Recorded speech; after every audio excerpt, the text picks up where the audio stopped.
নমস্কার বন্ধুরা, আজকে বাড়িতে এসেছি মায়ের কাছে। তো মা দেখো একটা থোর নিয়ে নিয়েছে, থোরটা রান্না করবে মানে ভাজবে সেই জন্য। কিন্তু থোরটা দেখো, তার আগে বলে দিচ্ছি, মোটা বড় থোর ছিল, কিন্তু কেটে কেটে দেখছে ভেতর থেকে একটা সরু বেরোচ্ছে, দেখবে দেখো ওই রকম সরু হয়ে গেছে তো একটুখানি। তো একটা বড় থোর ছিল, সেটাকে কেটে আধখানা কেটেই ফেলেছে, তখন আমি ভিডিওটা করছি।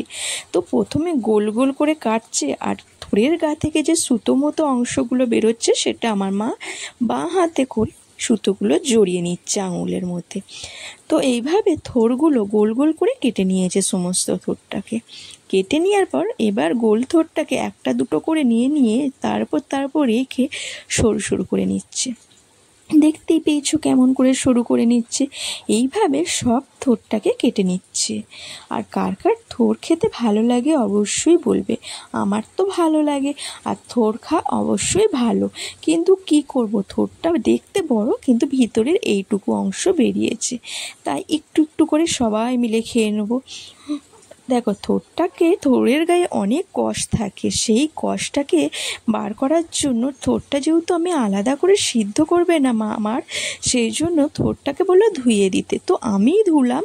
তো 4-5 বার এইভাবে নিয়ে ধুয়ে নিয়েছি। খুব ভালো করে কষতে ধুতে হবে, জল দিয়ে নিয়েছি, কষতে ধুয়ে অন্য একটা জায়গার মধ্যে রেখে আবার নিয়ে এরকম করে প্রায় 4 থেকে 5 বার আমি ধুয়েই নিয়েছি।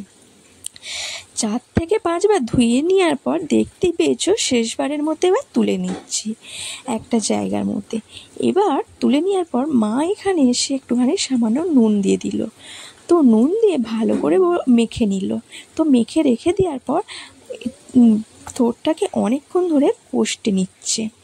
আর একটা কাঁচা লঙ্কা নিয়ে মা শুকনো কড়ার মধ্যে দিয়ে দিল, কোনো তেল দেয়নি। কড়াটাকে বসিয়ে একটা কাঁচা লঙ্কাকে ফাটিয়ে তেল কাঁচা লঙ্কা দিয়ে দিয়েছে, দিয়ে থোরটাকে কষতে ভালো করে রস বার করে নিচ্ছে। দেখতেই পেয়েছো ওইভাবে। তারপর তেলটা দিয়ে দিয়েছে কাঁচা লঙ্কার মধ্যে। তেলটা যখন গরম হয়ে গেছে তখন দিয়ে দিয়েছে থোরটা। তো থোরটাকে হাতে করে ভালো করে মা কষতে রসটাকে বার করে নিয়ে ভালো করে তেলের মধ্যে দিয়ে এবার নাড়াচাড়া করে ভালো করে ভেজে নিচ্ছি। একটু হালকা হালকা লাল লাল করে ভাজতে হবে। তো থোরটা তো আমাদের একটুখানি থোর ছিল, দেখেই বুঝতে পেরেছো। তো ভাজতে বন্ধুরা আরও একটু পরিমাণে থোরটা কমে গেছে। তো মায়ের তো ভাজা কমপ্লিট, এবার থোরটা তুলে নিচ্ছে।